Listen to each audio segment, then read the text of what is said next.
त्वमेव वीर्याणं त्वमेव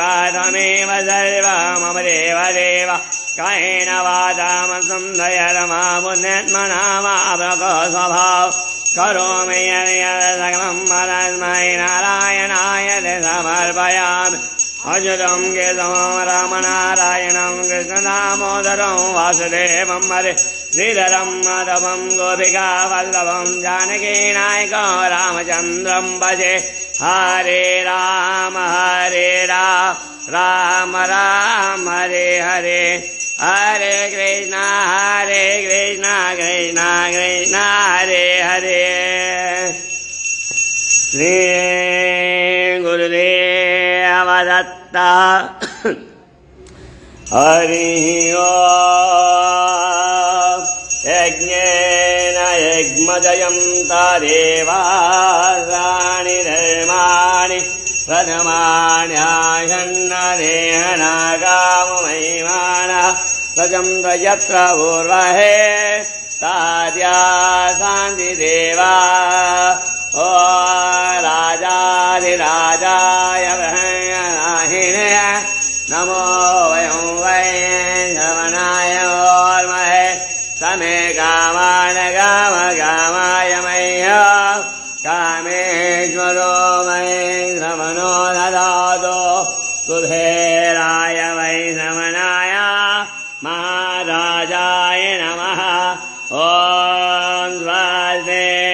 साम्राज्यं भोज्यं स्वराज्यं वैराज्यं पारमेश्वरं राजमहाराजमाधिपत्यमयं समन्तवर्याय ईशा सार्वभौमा सर्वभूषादादावदादात् वन्द्यै समुद्रपर्यन्ताय एकरालितेरदेशो लोको भेदो मदः परिवेष्टारो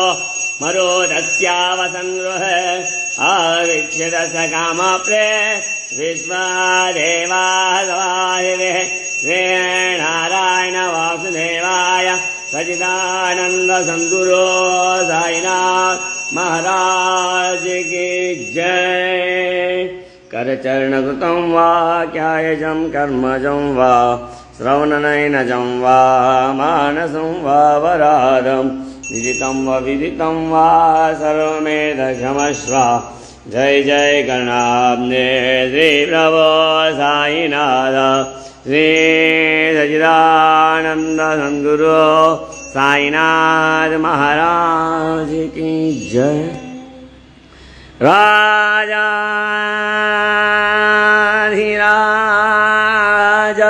योगीराज पराब्रह्म साईनाथ महाराज श्री सच्चिदानंद गुरु साईनाथ महाराज की जय।